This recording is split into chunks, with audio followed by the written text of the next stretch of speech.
Bismillahirrahmanirrahim. Eh, Pada kesempatan ini, alhamdulillah, barangkali saya dipercaya untuk membuka sesi diskusi lintar yang insya Allah diharapkan tiap bulan itu ada sesi-sesi diskusi berkaitan dengan tema-tema tafsir, bahkan studi kajian keislaman. Dan salah satunya yang nanti diharapkan untuk mengisi itu para alumni dari S2 IAT yang sekarang memang banyak berkiprah sebagai pengajar ataupun sebagai dosen di beberapa perguruan tinggi di Indonesia. Nah, pada kesempatan ini kita akan mereview, karena memang ini sebenarnya coaching itu kan ada satu artikel atau satu proposal yang harusnya kita bedah sehingga kita tahu mana yang salah dan mana yang harus dikembangkan. Namun pada diskusi kali ini kita akan berpikir sejenak bahwa apa sih tujuan dari adanya tugas akhir, baik itu skripsi, tesis, bahkan disertasi.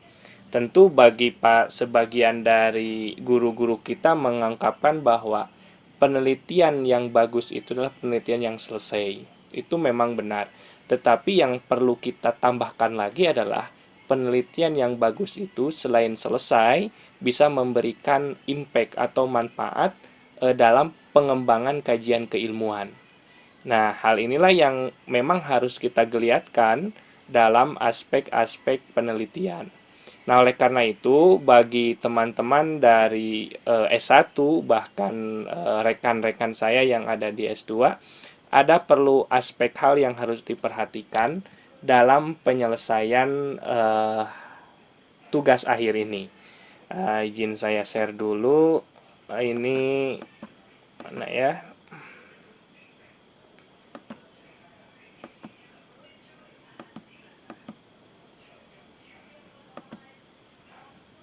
Ya, uh, sudah terlihat.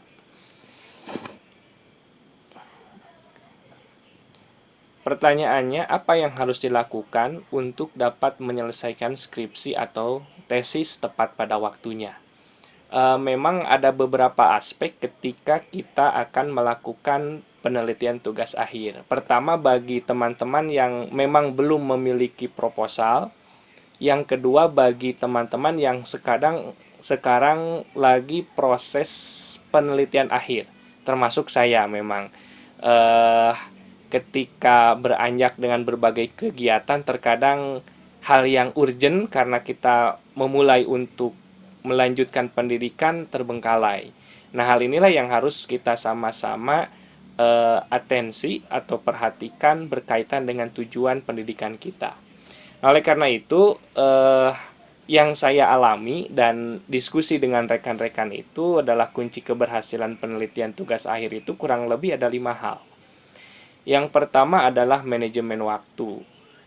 Kalau saya hitung, terkadang ada dua tipe. Yang pertama adalah ia mencicil tiap hari, ada yang menghabiskan pada waktu tertentu. Kalau mencicil misalnya dalam satu hari itu kita sisakan waktu 1 jam, 2 jam tiap hari untuk total selama 5 hari itu katakan 10 jam.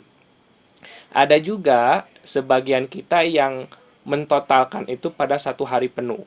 Misalnya hari Sabtu saya selesaikan dari jam 8 sampai jam 12 malam misalnya itu. Nah, itu adalah cara pengerjaan yang banyak kita lakukan. Yang kedua ialah fokus terhadap tujuan.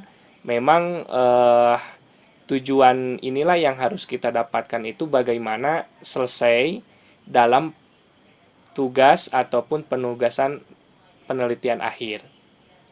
Kalau yang pertama, tipe orang pertama itu kan perfect. Bagaimana penelitian itu luar biasa, menghasilkan satu kontribusi.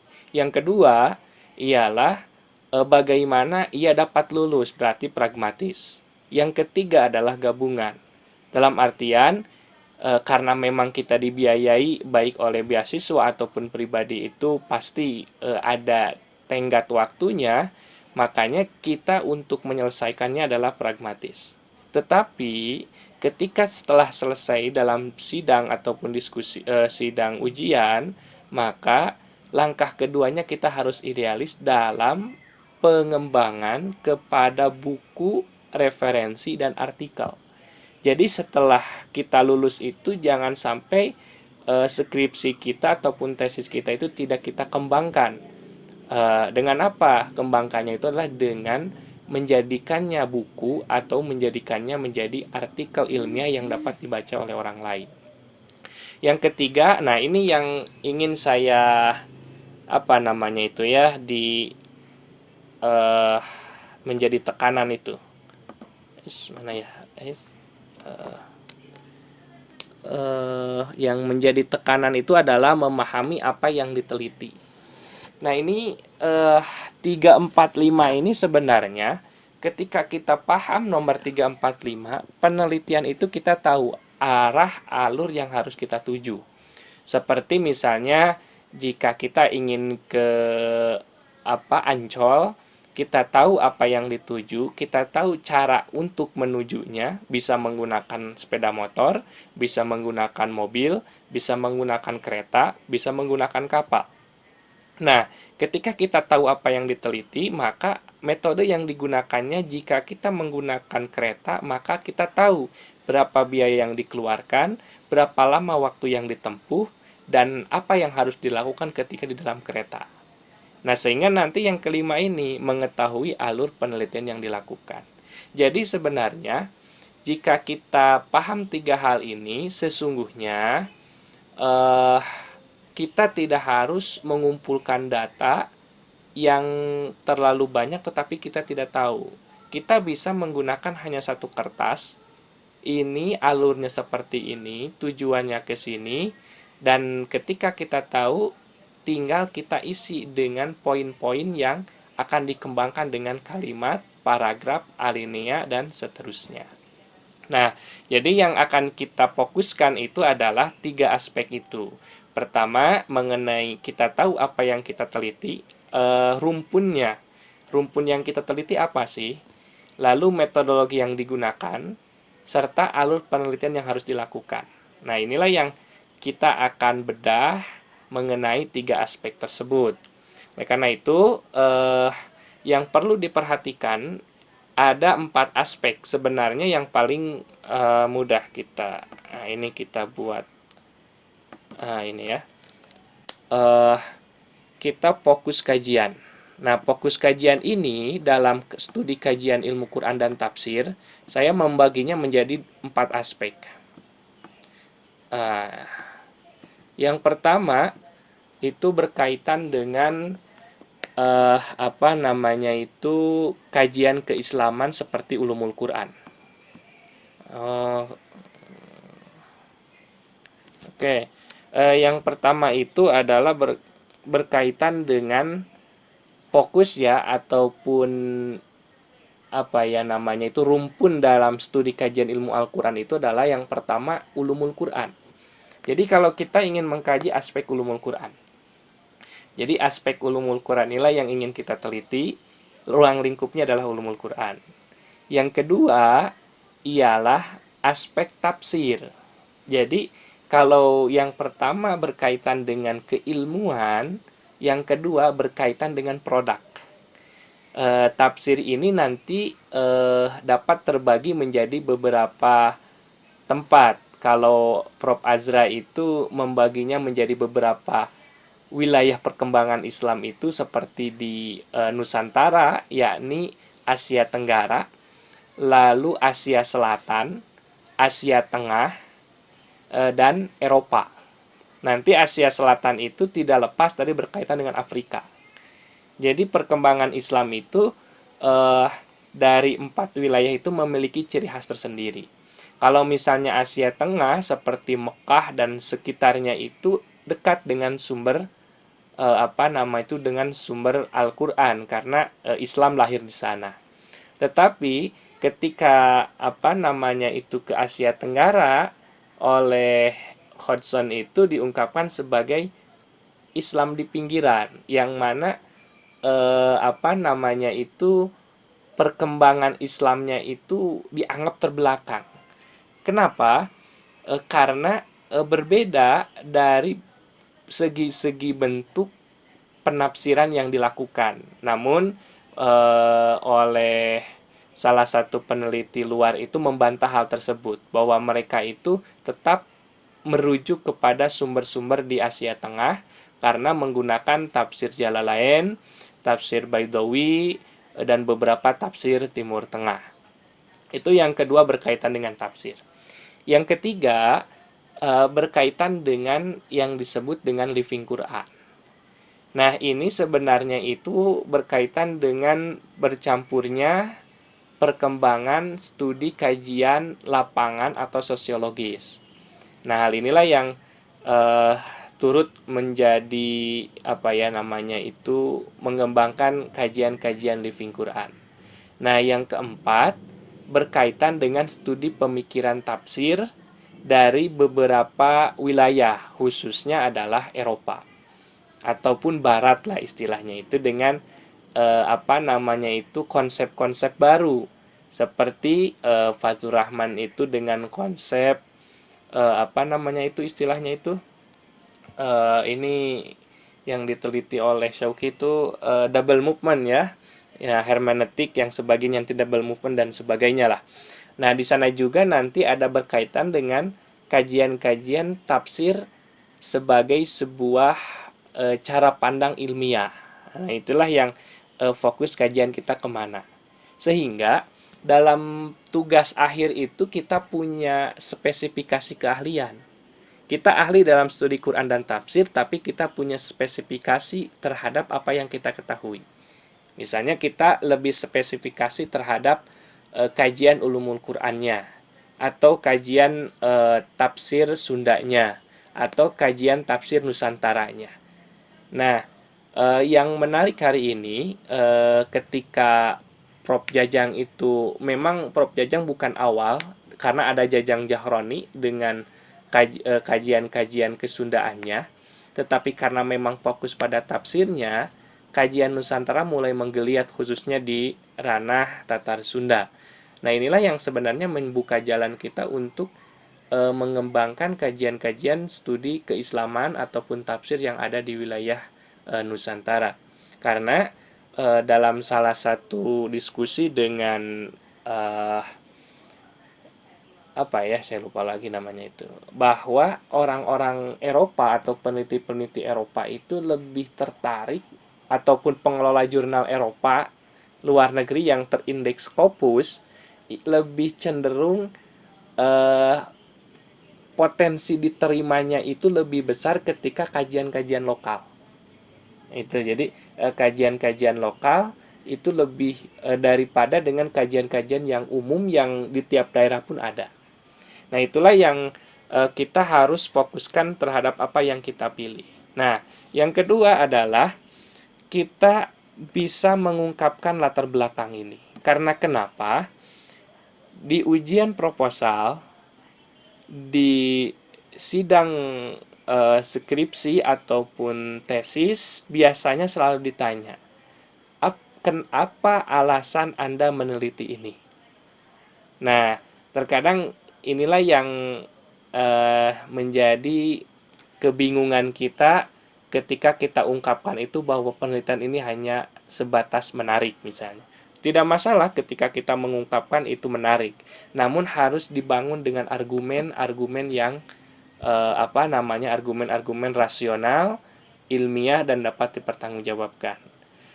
Contoh misalnya ketika kita ingin meneliti kajian tafsir yang ada di daerah Garut misalnya itu. Alasan awalnya itu kita ingin tahu aja, alasan awalnya kita ingin tahu mengenai bagaimana sih tafsir di Garut itu. Nah, itu kan. Nah, dari awal ingin mengetahui ini kita kembangkan dengan alasan-alasan argumentatif yang memang itu kokoh. Misalnya kajian tafsir Sunda itu masih global. Padahal ketika kita lihat perkembangan tafsir di Jawa Barat itu ada beberapa wilayah yang memiliki spesifikasi kajian-kajian keislaman. Di antaranya misalnya Sukabumi, Cianjur, Garut, Tasikmalaya, Cirebon. Misalnya itu kan, dan salah satu yang hendak diangkat itu adalah Garut. Kenapa? Karena Garut selain dari banyaknya pesantren, adanya ketersinggungan berbagai pemikiran-pemikiran keislaman. Sehingga tentu pemikiran keislaman inilah yang akan merujuk kepada sebuah tafsir. Dan ini ditunjukkan dengan beberapa tafsir dari karya ini. Nah, kalimat-kalimat yang tadi diungkapkan sebenarnya kita bisa buat poin-poin aja. Poin-poin yang nanti dikembangkan dalam sebuah kalimat. Lalu yang selanjutnya berkaitan dengan kerangka teori. Nah, ini nih yang kita memang agak kurang dalam artian kita kurang fokus berkaitan dengan kerangka teori. Karena memang kebanyakan kita fokus kepada substansi. Oh, isinya apa sih? Itu. Padahal kerangka teori ini menjadi bangunan kita dalam melakukan sebuah penelitian. Jadi kerangka teori itu adalah bangunan-bangunan yang dimana metodologi penelitian inilah yang akan menguatkan bangunan itu dengan prosedural, aturan-aturan untuk mengokohkan suatu bangunan. Nah, kerangka teori ini biasanya kita punya teori besar. Teori besarnya itu berkaitan dengan niche ini atau ketertarikan kita dari 4 aspek ini. Contoh misalnya kita fokus kepada ulumul Quran, kajian qososul Quran misalnya itu kan. Nah, qososul Quran ini untuk teman-teman yang sedang menyelesaikan tugas skripsi paling mudah itu kita lihat di Google Scholar. Nah, Google Scholar itu kita ada yang meneliti nggak tentang qososul Quran? Oh, banyak. Nah, dari banyak ini kita kembangkan. Mana sih yang kira-kira yang belum ada yang meneliti, selesai untuk skripsi. Tetapi ketika masuk dalam proses penelitian lanjutan yakni tesis, karena memang salah satu standar yang harus dicapai itu adalah ia mampu selain mengaplikasikan itu adalah mengembangkan teori yang telah diangkat. Sehingga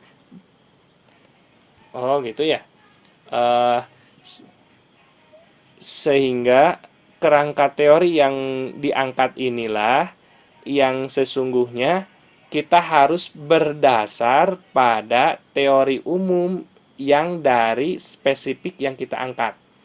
Contoh misalnya ada penelitian tentang bagaimana pemahaman Al-Quran di masyarakat A. Berarti kerangka teori awal, bangunan awalnya itu adalah living Quran. Kalau misalnya kita berkaitan dengan tafsir, kerangka awalnya adalah tafsir. Dengan apa? Dengan beberapa metode. Ada metode maudhu'i, tahlili, dan sebagainya. Nah, dari kerangka teori awal ini, untuk skripsi itu 1 sudah cukup. Tetapi bagi tesis itu minimal 2, maka disebutnya interdisipliner.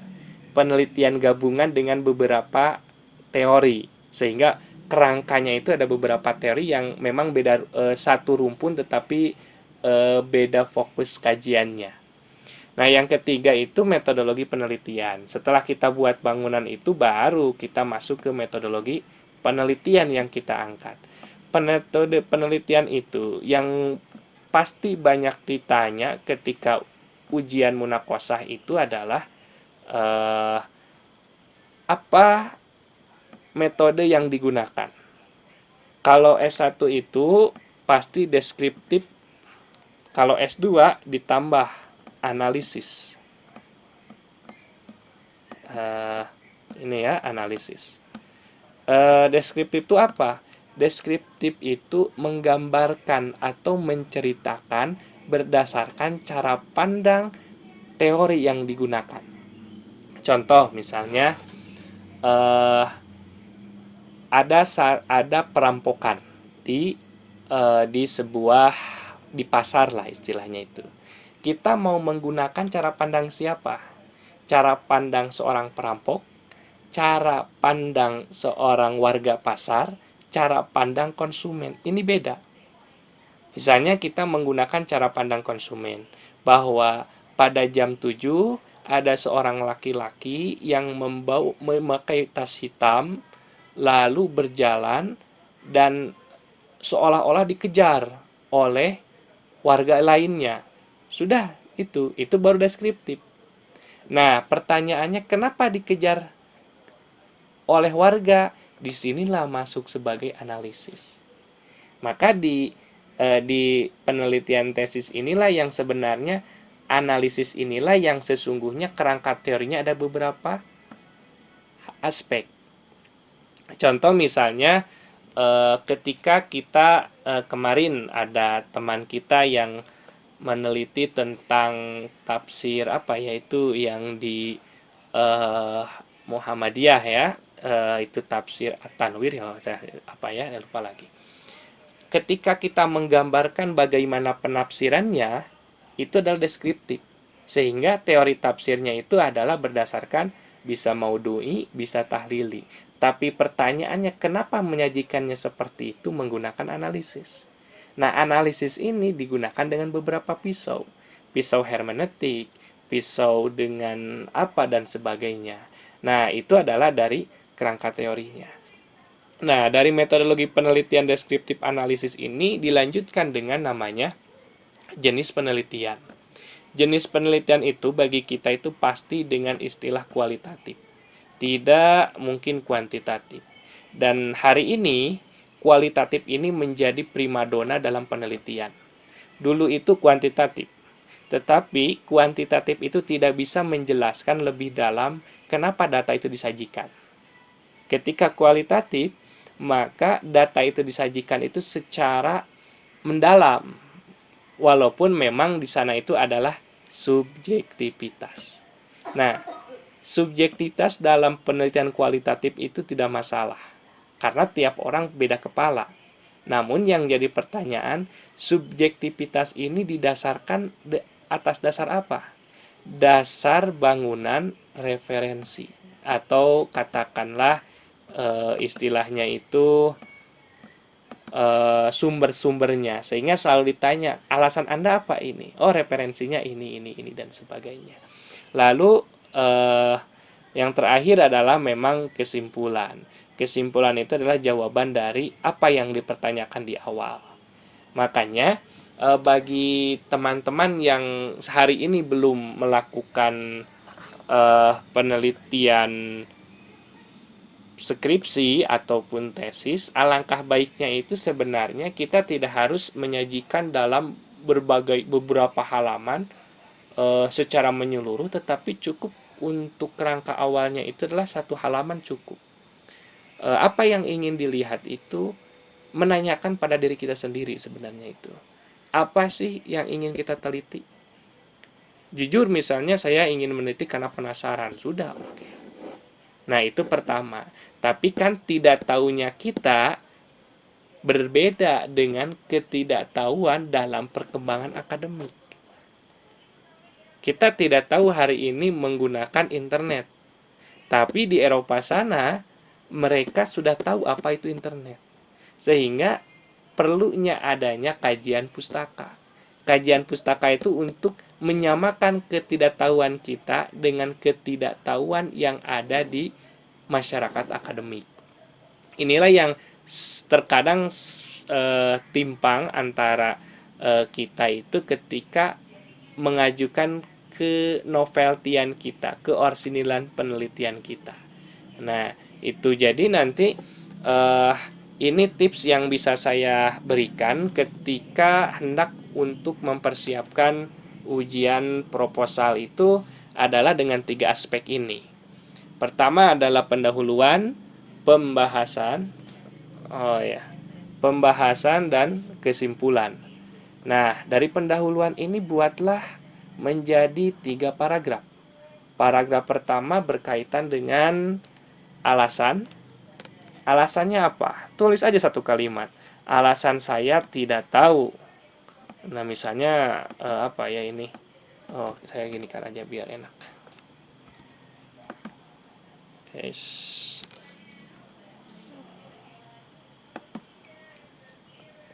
Kita masuk ke sini misalnya. Nah, ini. Alasannya apa? Berkaitan dengan kita ambil niche-nya ataupun bukan niche ya, fokus kita apa? Karena misalnya saya sedang mengajukan salah satu conference misalnya tentang apa namanya itu, tentang pendekatan ataupun pemikiran Islam ya, pemikiran tafsir berkaitan dengan teknologi, digitalisasi tafsir misalnya gitu kan. Digitalisasi tafsir. Nah, alasannya apa? Kita kan LBM ya, latar belakang masalah. Alasannya apa? Perkembangan teknologi yang begitu cepat sehingga perlu adanya dokumentasi berbagai karya. Nah, kenapa itu perlu? Karena proses digitalisasi ini akan menjaga keberlangsungan karya-karya tafsir. Kita fokus di Nusantara misalnya. Berarti fokusnya lebih spesifik. Nah, ini sebenarnya sudah cukup ketika mengungkapkan alasan. Tinggal kita melakukan apa namanya itu proses tinjauan pustaka. Tinjauan pustaka ini menjadi penting. Apa yang dilakukan di tinjauan pustaka itu? Yang pertama adalah cari yang paling dimudah itu di Google Scholar. Nah, di Google Scholar itu kita akan tahu penelitian terbaru dan penelitian sebelumnya. Sehingga kita bisa menempatkan posisi kita di mana. Nah, ketika saya di Jakarta itu bahkan oleh pembimbing itu jangan hanya di Indonesia, tapi carilah di masyarakat akademik dunia. Itu carilah di indeks Scopus berkaitan dengan penelitian yang kita kaji. Nah, ini kan sudah lebih luas. Ketika selesai berkaitan dengan tinjauan pustaka, kita akan tahu posisi kita. Oh, ternyata digitalisasi tafsir ini telah dilakukan di beberapa institusi perguruan tinggi. Tetapi untuk kajian tafsir Sunda belum ada. Nah, sehingga perlu adanya pengembangan.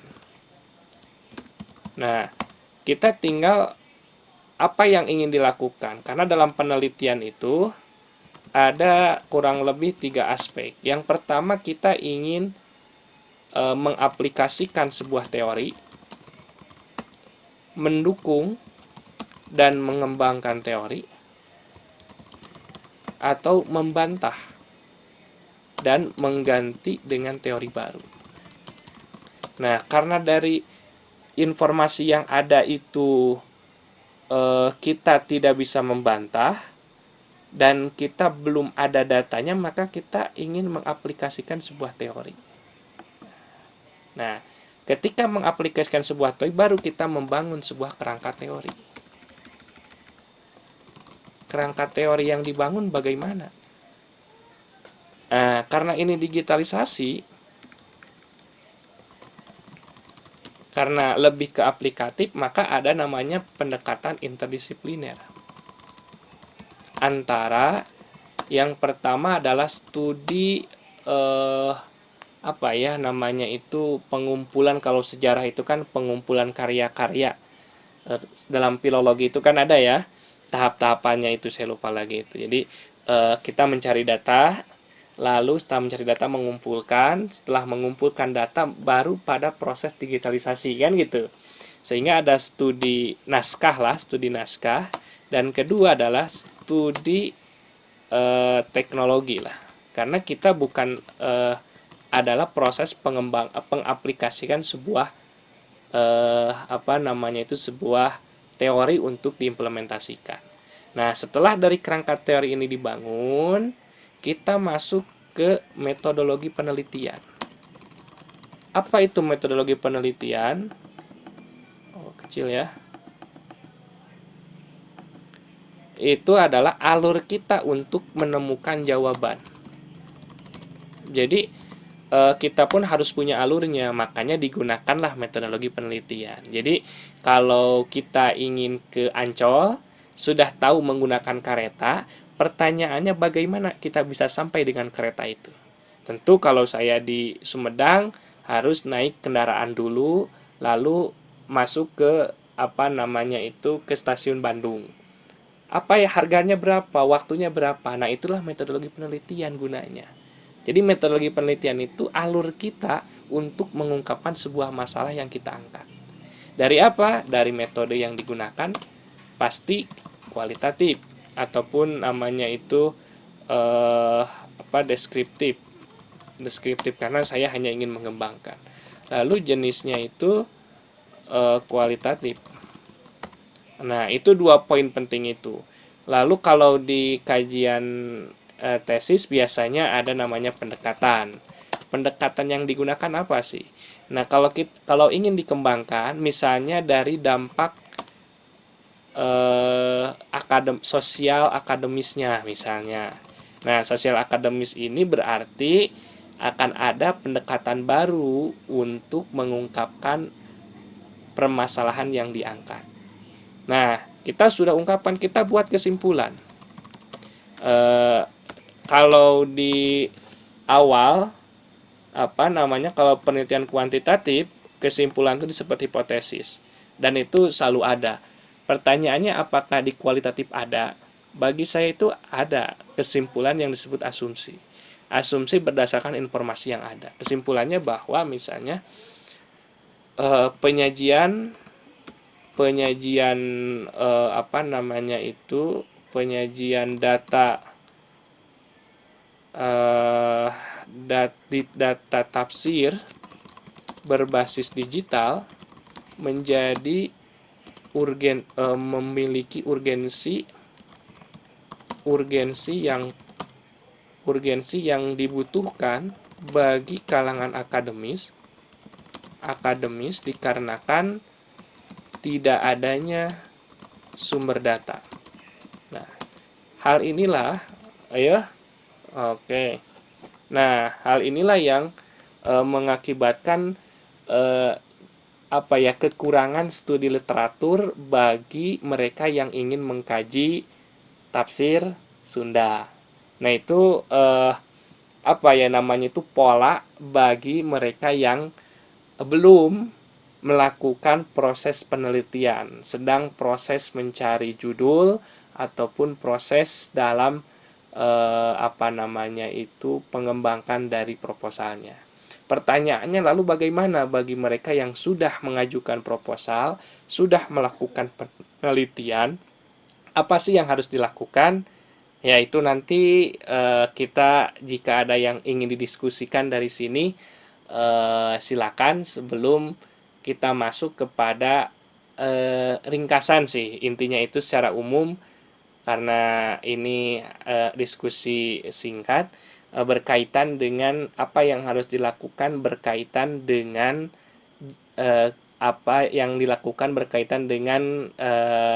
studi kita yang telah masuk pada proses penelitian bab 4 ataupun bab 5. Nah, itu silakan barangkali ada yang ingin didiskusikan, saya serahkan lagi ke moderator.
Oh, sehat, alhamdulillah. Gimana? Aman di sana? Nah,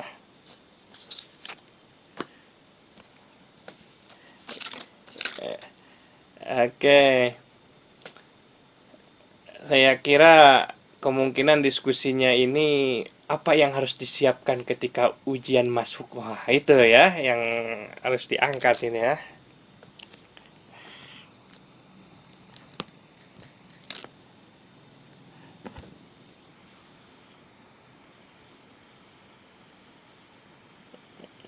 Oke, siap.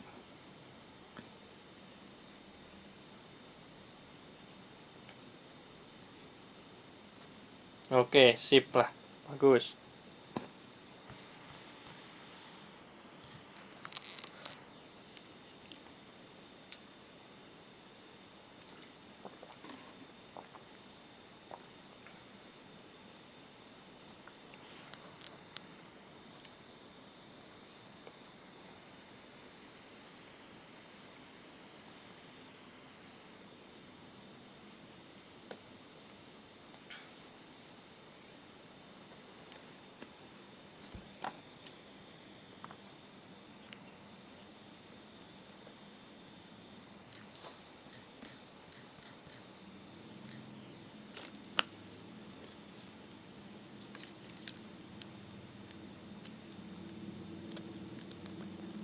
Hmm,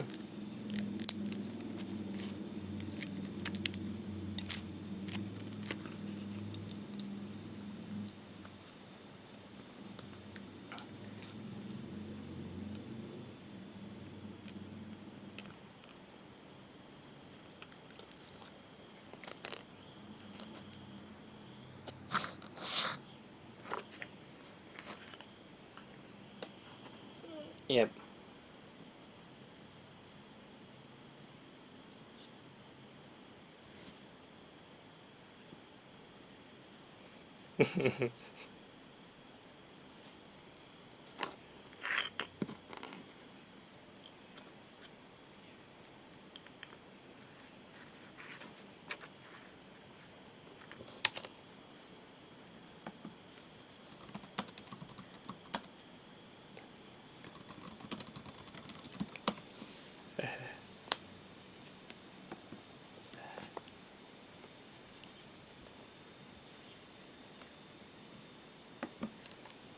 Oke. Yuk, silakan. Saya serahkan ke moderator. Bagusnya gimana? Oke.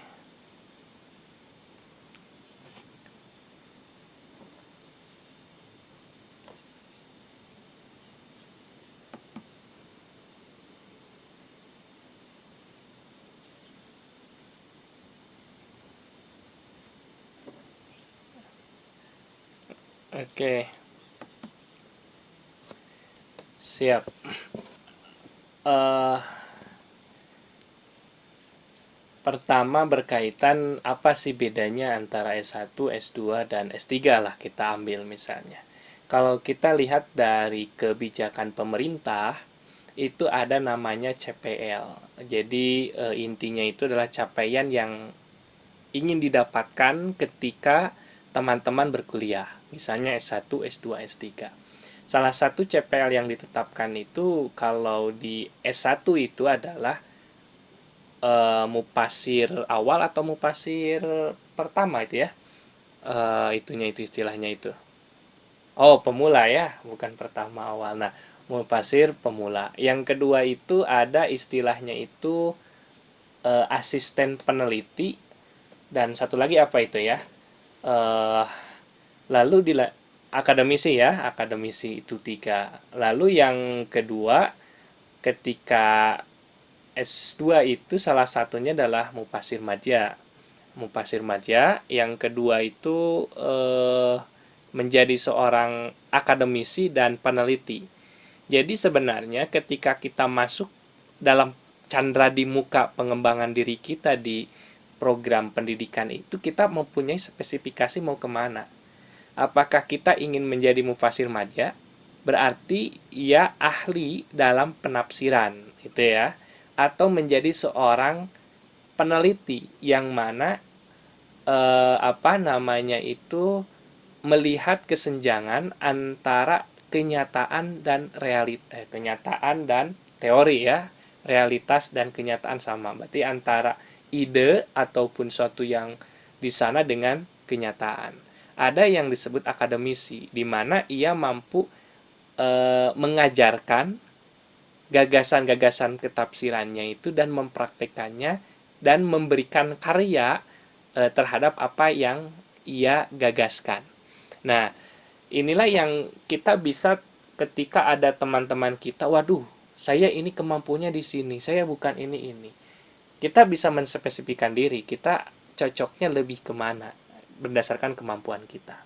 Lalu ada ditunjang dengan tugas akhir. Nah, tugas akhir itu kalau kita dilihat itu secara umumnya itu kalau S1 itu sebenarnya itu hanya mendeskripsikan. Teori semuanya sama. Baik S1, S2, S3 sama. Nah, itu. Hari ini memang dan karena sama itulah utamanya sama namun penyajiannya berbeda. Contoh misalnya nasi lah. Nasi semua sama makan nasi. Namun ada yang beda penyajiannya. Ada nasi uduk, ada nasi goreng, ada yang lainnya. Nah, di UIN Bandung sendiri nanti akan beda kalau kita bandingkan dengan UIN Jogja dan UIN Jakarta. Cara penyajiannya. Untuk UIN Bandung sendiri, baik UIN Bandung dan sebagainya itu 3 faktor itu tidak akan bisa hilang. Yang pertama berkaitan dengan permasalahan, yang kedua dari metodologi, yang ketiga dari penyajian analisis yang dilakukan, yang keempat adalah hasil penelitian. Nah, ketika metodologi ini akan berbeda-beda. Coba kalian lihat buku panduan antara Jakarta, Bandung dengan Jogja, pasti beda. Walaupun ada beberapa kesamaan. Nah, yang perlu kita perhatikan itu untuk tafsir sendiri, kalau yang saya rasa itu memang kerangkanya belum baku sehingga mengikuti yang studi kajian keislaman khususnya UIN Bandung. Nah, lalu apa yang ingin didapatkan kalau dari S1 itu berkaitan dengan penerapan sebuah teori yang ingin kita angkat? Contoh misalnya makna jin dalam Al-Qur'an. Sudah kita ingin menyajikan jin. Kenapa? Permasalahannya fenomena masyarakat itu jin itu menakutkan.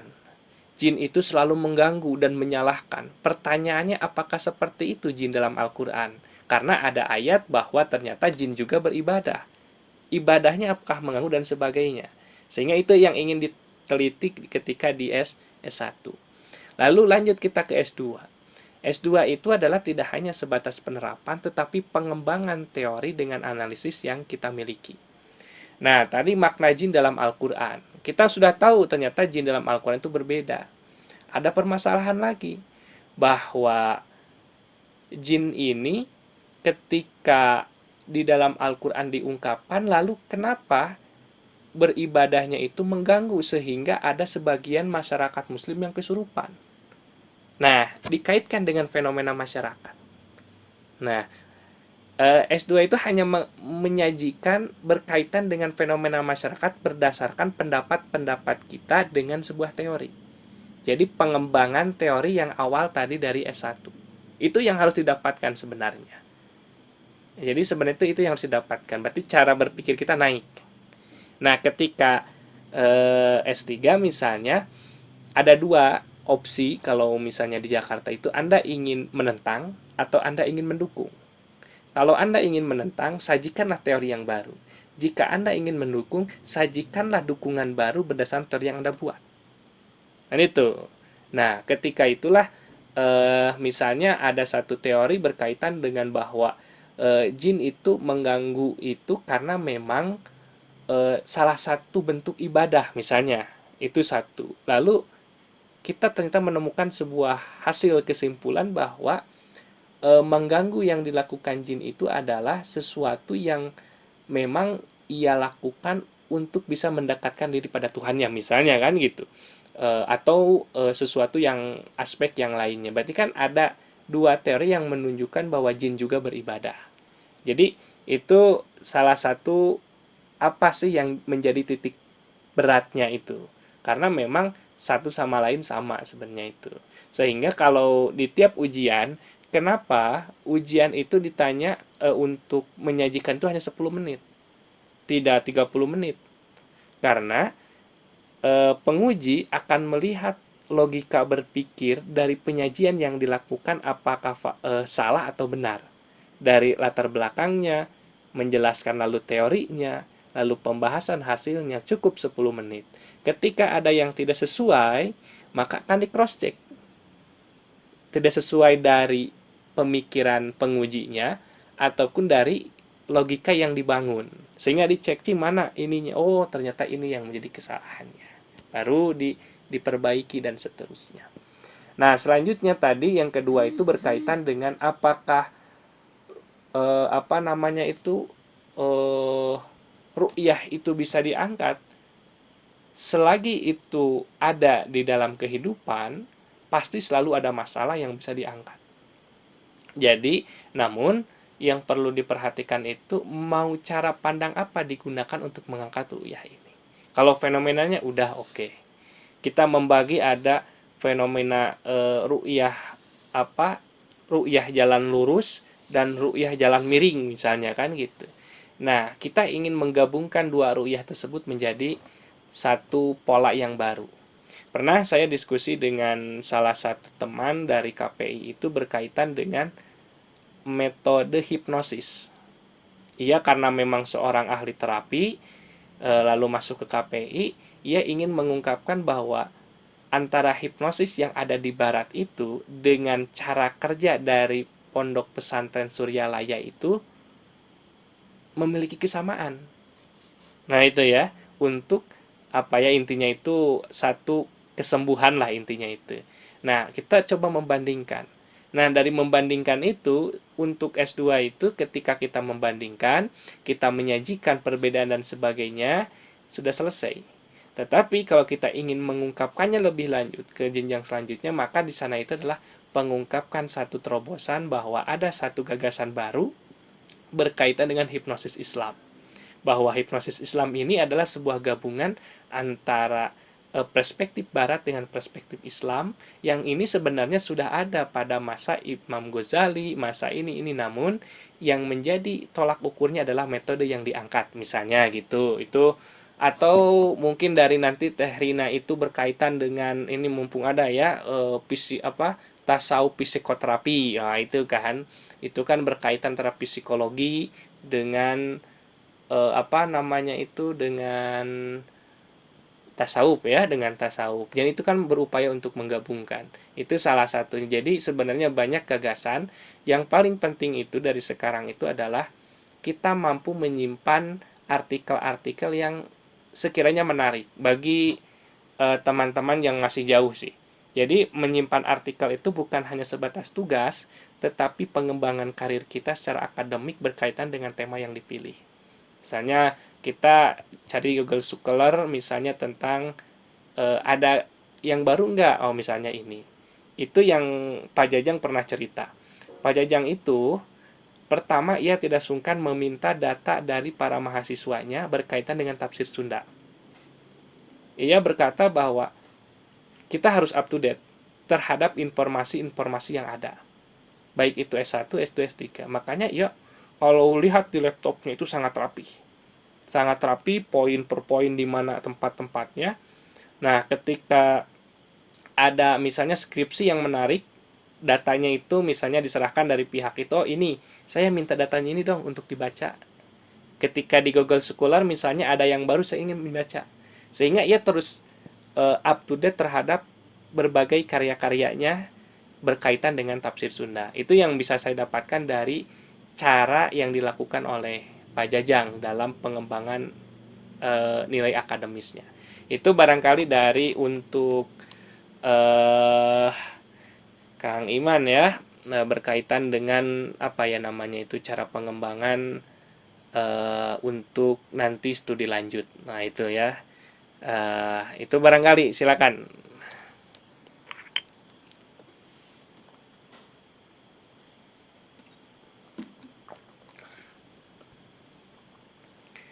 Silakan. Mm,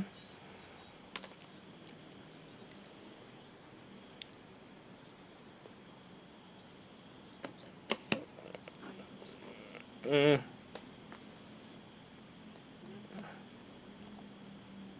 mm,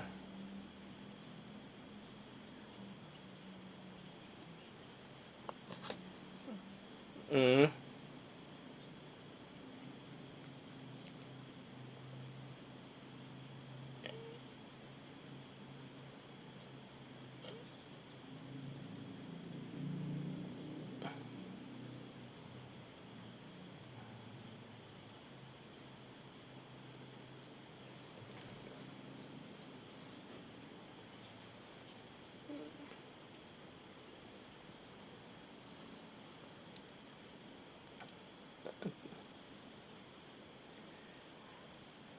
oke.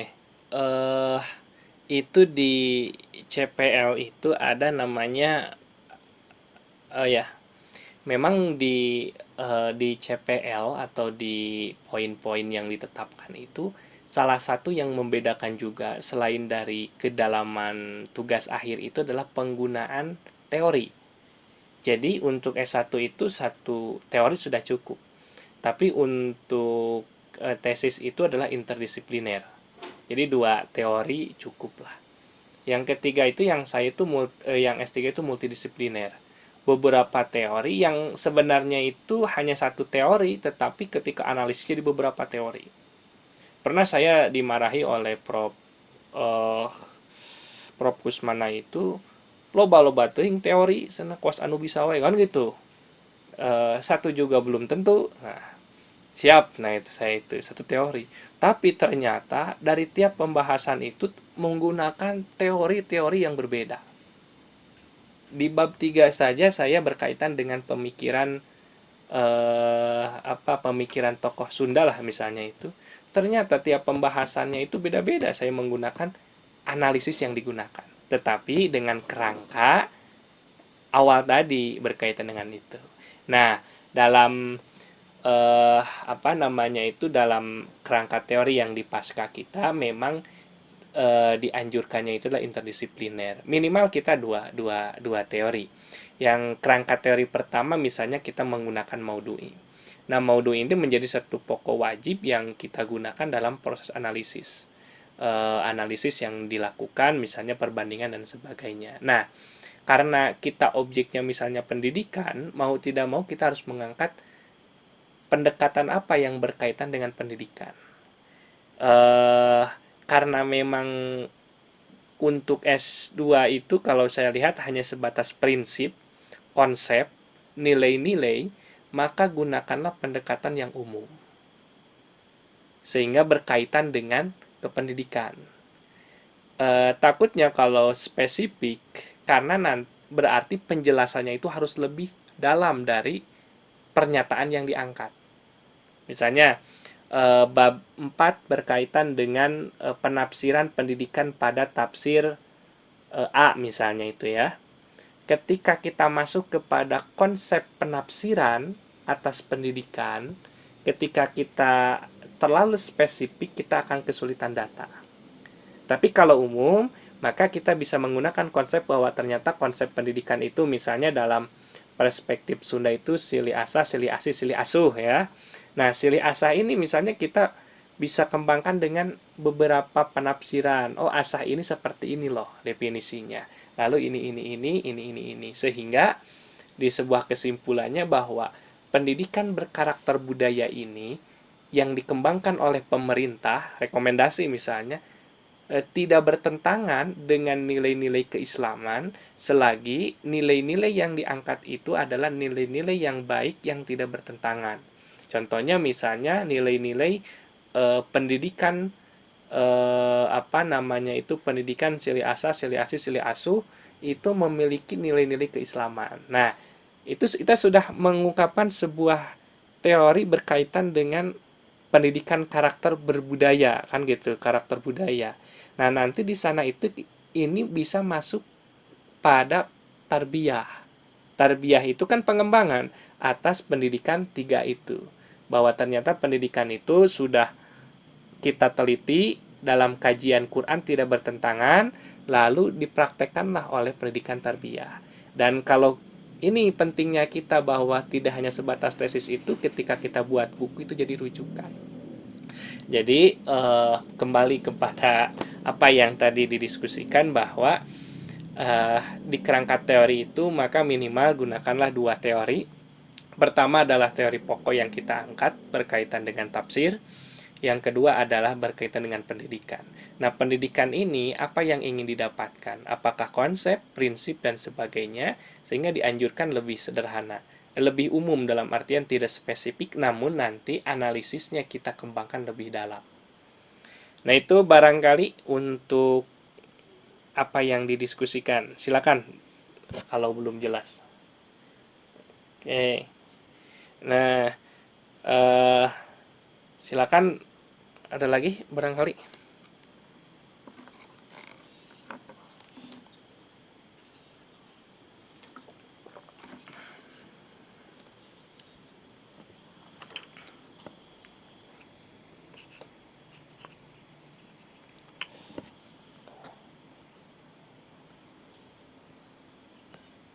Yuk, yuk siap.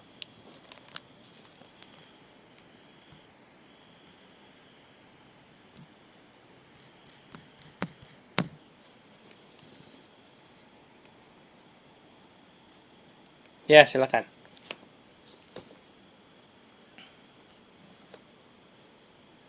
Waalaikumsalam warahmatullahi wabarakatuh.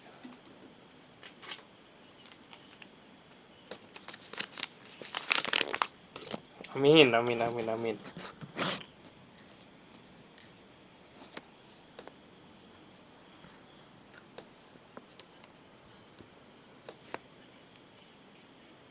Mm-mm.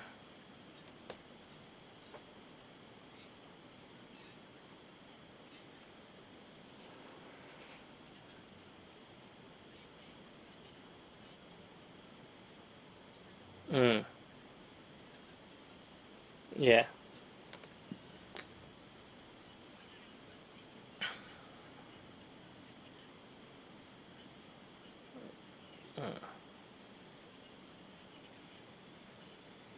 Mm.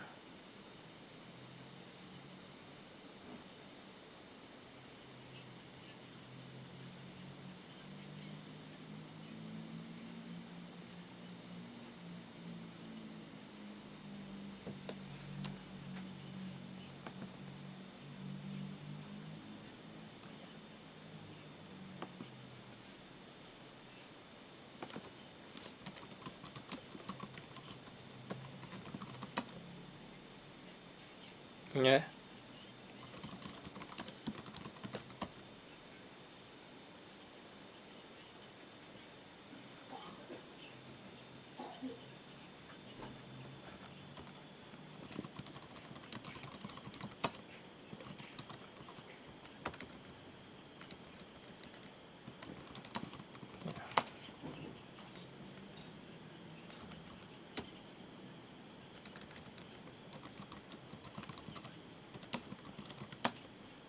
Oke.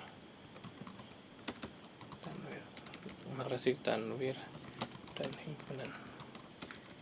Baik. Saya izin share screen dulu ya.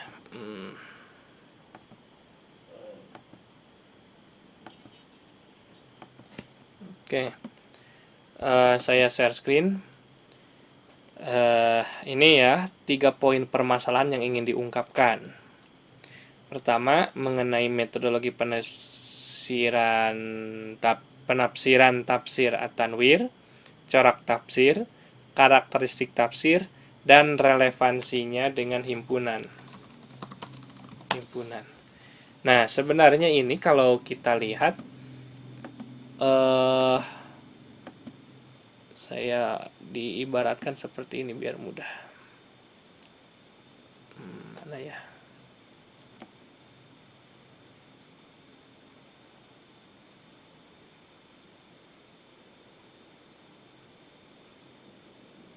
Nah, ini.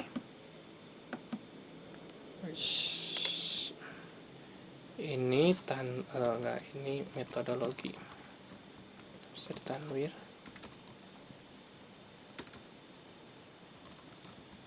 Himpunan.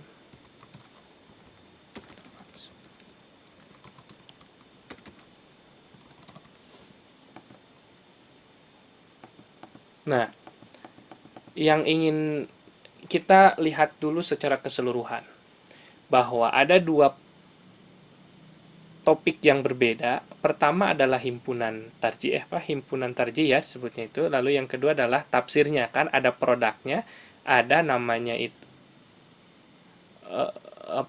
itu ini tuh yang mengeluarkan fatwa misalnya itu kan. Nah, lalu ini pasti ada hubungan relevansinya.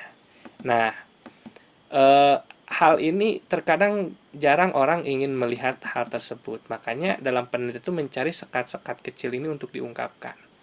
Apa sih sebenarnya tujuan akhirnya itu, apa sih relevansinya antara dua subtopik yang berbeda ini?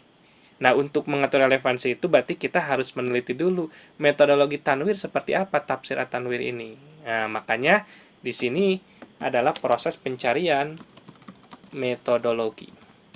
Nah, ketika kita pencarian metodologi, maka ketemulah yang disebut dengan corak tafsir. Nah, dari metodologi ini berbentuklah nanti sebagai corak tafsir. Nah, kita tahu, mau tidak mau juga kita harus mencari metode yang digunakan seperti apa. Nah, gitu kan. Metode yang digunakan dari proses tarjih yang dilakukan seperti apa. Nah, sehingga seimbang. Baru nanti di sini akan ada namanya apa sih persamaan, perbedaannya, kan itu. Nah, ini kita asumsikan bahwa yang paling mudah itu kita untuk mendapatkan kesimpulan sementara itu di surat Al-Baqarah itu apa sih, ayat apa saja yang diungkapkan. Satu, misalnya akidah. Kedua, ibadah misalnya, berkaitan dengan ibadah.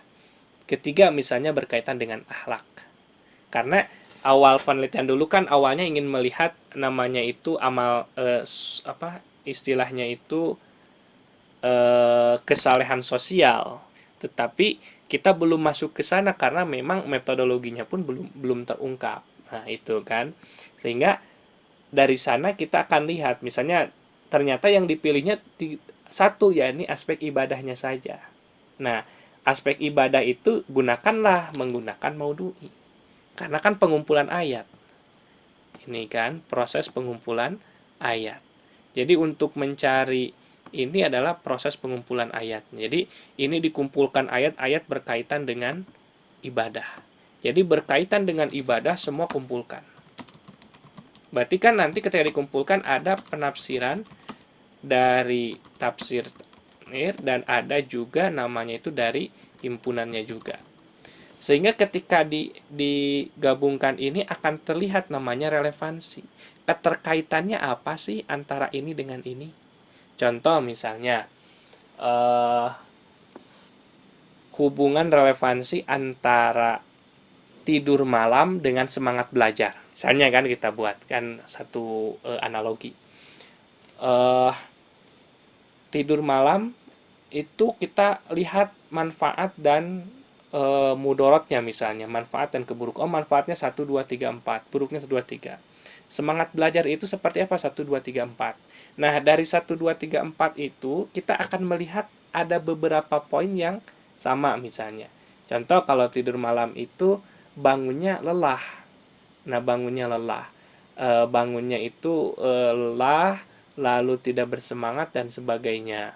Ketika semangat belajar itu misalnya harus sehat, bugar, dan sebagainya.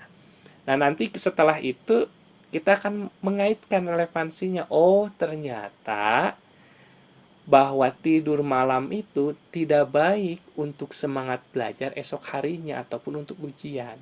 Dan ini boleh jadi nanti ketika kita dibagi metodenya sebagainya, penafsirannya, kita bisa berkesimpulan.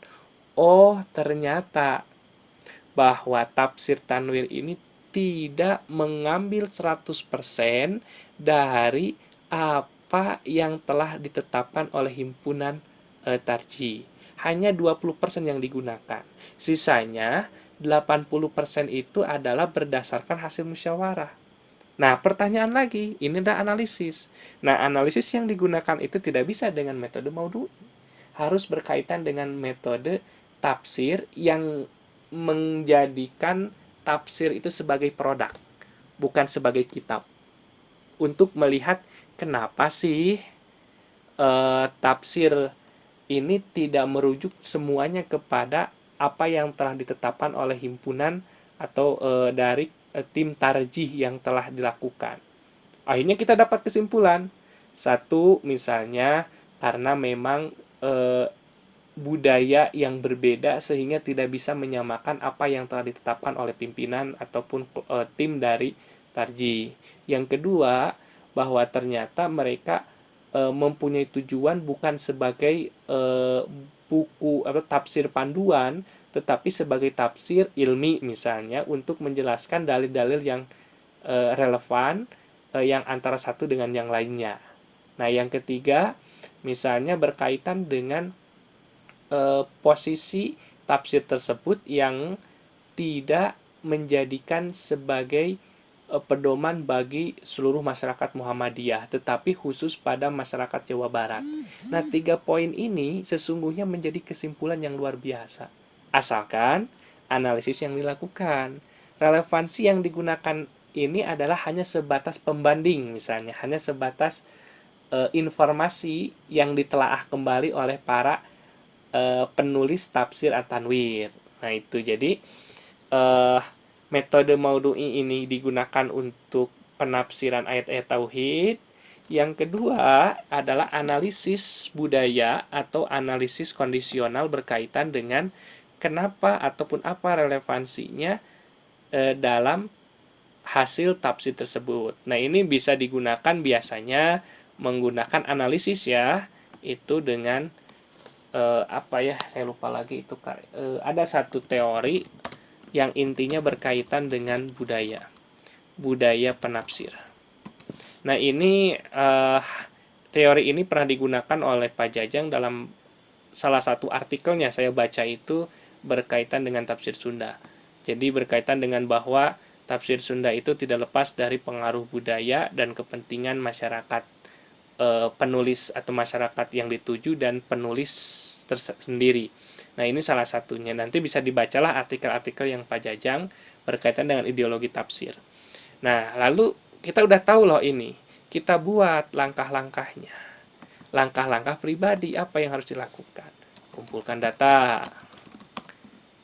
Baca penafsiran dari data tersebut. Gitu. Nah, baca penafsiran data tersebut.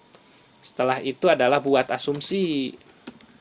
Asumsi dulu, kita buat asumsi 1, 2, 3, baru analisis.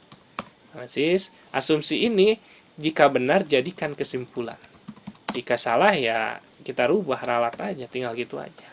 Nah, itu ya berkaitan dengan penelitian yang dilakukan. Jadi kalau misalnya poin pertama tadi, kalau punya waktu luang, fokuskanlah 1 minggu itu untuk pengumpulan data. Lalu 1 minggunya lagi itu adalah baca semua data tersebut. Setelah seminggunya lagi itu adalah analisis data tersebut, asumsikan relevansinya sehingga 1 bulan selesai tesis untuk sidang munaqashah. Nah, itu. Monggo silakan jika ingin ditanyakan.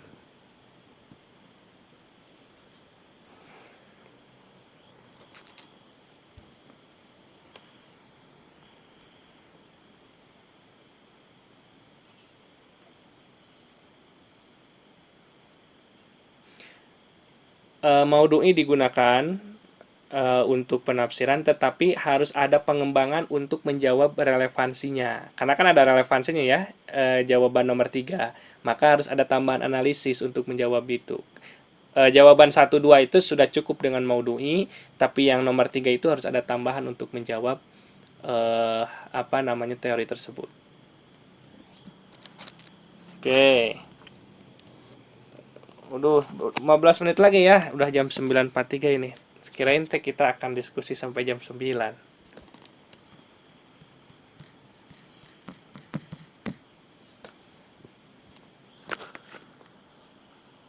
Eh,